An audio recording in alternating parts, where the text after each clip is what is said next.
এই তোকে আমি আজ তগিলে খেয়ে ফেলবো। এই নলো, তুই তো বল আমার কাছে আছে তরোয়ার। কি মহা মুশকিল হলো তো, কি মুশকিল হলো। আরে তো জল দেবো তো কি করবো? কি হয়েছে কি তোমার? কি কি কি কি হয়েছে? কি সব বলছিলে? কি হয়েছিল আমার? কি হয়েছিল মানে? কোনো অদ্ভুত গলা করে চিৎকার করছিলে কেন? এই বাঘ, চিতাবাঘ, তলোয়ার আছে, খেয়ে ফেলবো না কি মেরে ফেলবো? বাঘ, স্বপ্ন দেখছিলাম বোধহয়। স্বপ্ন? এটা সব কি সব বলছিলে? বাঘ তোকে খেয়ে ফেলবো, তো আমার হাতে তলোয়ার আছে, চিতাবাঘ। আরে স্বপ্ন দেখছিলাম, আমি এরকম স্বপ্ন প্রায় দেখি গো। তো এইটা যদি স্বপ্ন হয় তাহলে দুঃস্বপ্ন কাকে বলে আমি জানি না। আরে আমার কাছে ওই যে আছে না বাঘের মুখোশগুলো, ওদেরকে নিয়ে আমি প্রায় স্বপ্ন দেখি।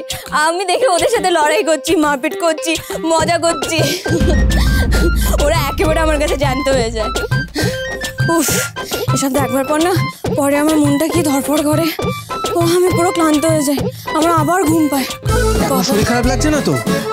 না না, দয়া করে এবার একটু ঘুমিয়ে পড়ো প্লিজ। হ্যাঁ, আমার না কালকে ভীষণ ইম্পর্টেন্ট কতগুলো কাজ আছে, আর কাজটা শেষ করো। আচ্ছা দাঁড়াও দাঁড়াও, কফি খাবে? গরম কফি, গরম কফি খেলে না এই সমস্ত মানে এই মানে স্বপ্নগুলো আর দেখবে না। ঠিক আছে, খাবে? আমি বানিয়ে আনছি।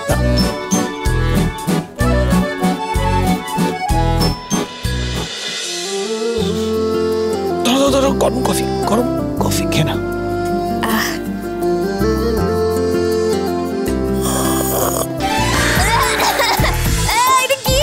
কফি?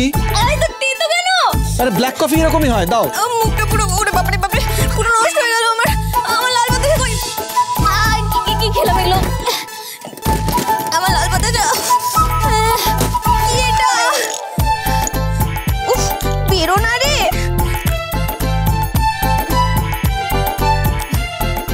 বাবা শান্তি, এগুলো কেউ খায় নাকি? হ্যাঁ, কি যেত? শান্তি হয়েছে? এবার আমাকে একটু শান্তি দাও, হ্যাঁ প্লিজ। আমি একটু পড়াশোনা করি, একটু শুয়ে পড়ো প্লিজ।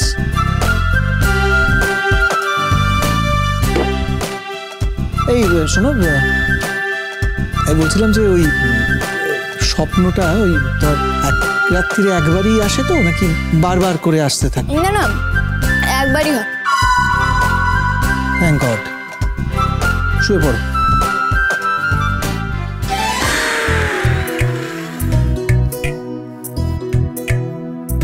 যাও।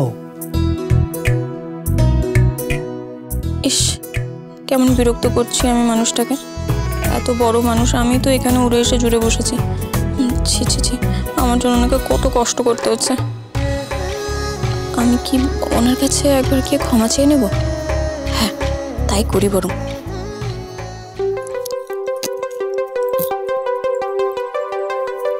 উকিল বাবু, উকিল বাবু, আমার জন্য তোমাকে খুব কষ্ট করতে হচ্ছে না বলো? আমিও তোমার কাছে ক্ষমা চাইছি। দেখো দেখো, আমি কান ধরে ক্ষমা চাইছি। থামবে? কটা বাজে খেয়াল আছে? কাল সকালে আমার এত শোনা, আমি না তোমায় ক্ষমা করে দেবো, তুমি গিয়ে যদি শুয়ে পড়ো। সত্যি বলছো? ঠিক আছে, আমি এক্ষুনি শুয়ে পড়ছি।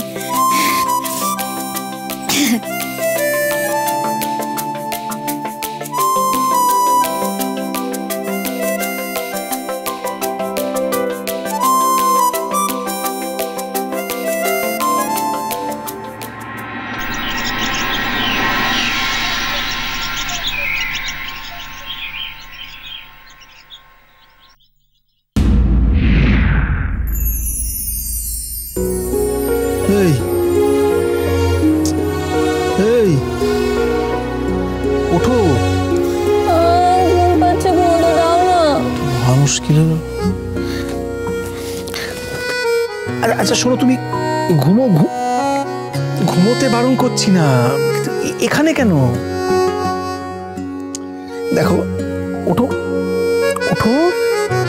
এখানে কি করছো?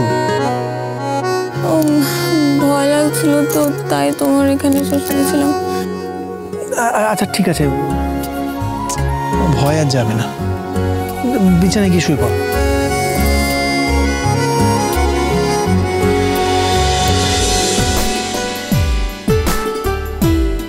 Good morning. গুড মর্নিং পিসমশাই। চা খাবি তো? না থ্যাংক ইউ। কোথায় যাচ্ছিস? অনেকগুলো কাজ পড়ে রয়েছে, কাজটা সেরে নিই তারপরে এসে খাচ্ছি। বড়দা ভাইয়ের আজকে মুড খুব ভালো দেখছি।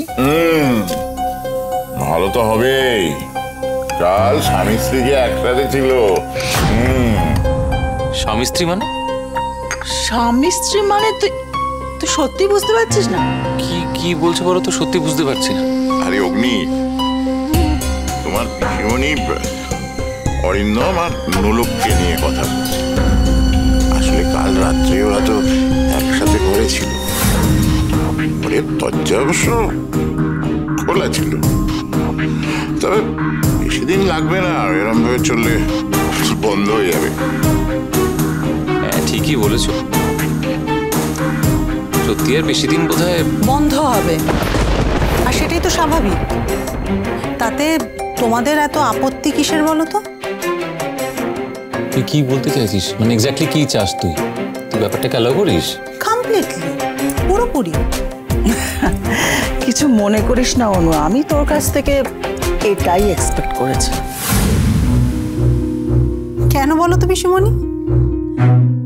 হাজবেন্ড মারা যাওয়ার পর কোনো মেয়ে যদি তার পছন্দের মানুষের সঙ্গে থাকতে চায়, তাহলে সেটাকে তোমাদের এই প্রোগ্রেসিভ সোসাইটি কি বলে, মানে ঠিক কি বলে, মানে কিভাবে দেখে সেটাকে বলো তো? আচ্ছা বুঝছি, এইসব আলোচনা এখন থাক না। আমরা তো অরিন্দম আর নোলককে নিয়ে কথা বলছিলাম। না না, একেবারেই কথা বলছিলে না, একেবারে কিন্তু কথা বলছিলে না, তোমরা সমালোচনা করছিলে। তোর কি হয়েছে বলতো অনু? তুই এত হাইপার হয়ে যাচ্ছিস কেন? আমার মনে হয় সেটা যদি তোরা একটু ভালোভাবে ভেবে দেখিস তাহলে বুঝতে পারবি। একটা প্রাপ্তবয়স্ক সফল মানুষ সে যার সাথে ইচ্ছে যেভাবে ইচ্ছে থাকতে পারে, তাতে তো তোমাদের এতটা আপত্তি হওয়ার কথা নয়। তোমরা এত ক্রিটিসাইজ করছো না বিষয়টাকে, যার ফলে একটা সম্পর্ক কিছুতেই তৈরি হতে পারছে না। এত হেজিটেশন, এত ডিলেমা কিসের বলো তো? এগুলোকে একটা বাচ্চা মেয়ে, তোমাদের সব আচরণেও কতটা এফেক্টেড হচ্ছে বুঝতে পারছো?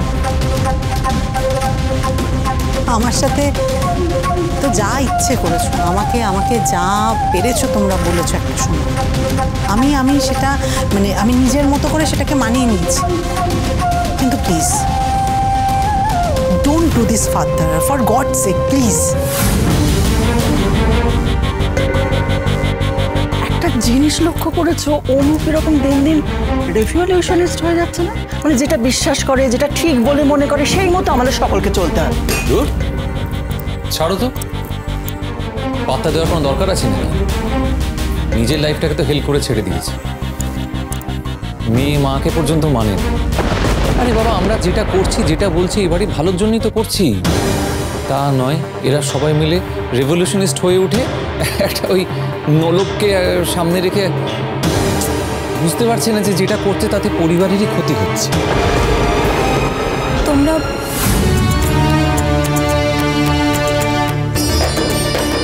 তোমরা আমাকে নিয়ে খুব বিরক্ত হও, তাই না?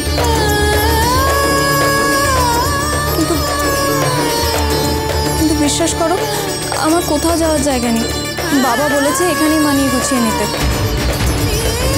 আমি যদি কোনো ভুল করে থাকি তাহলে তোমরা বড়রা আমাকে ক্ষমা করে দিও, কিন্তু আমার জন্য উকিল বাবাকে ভুল বুঝো না।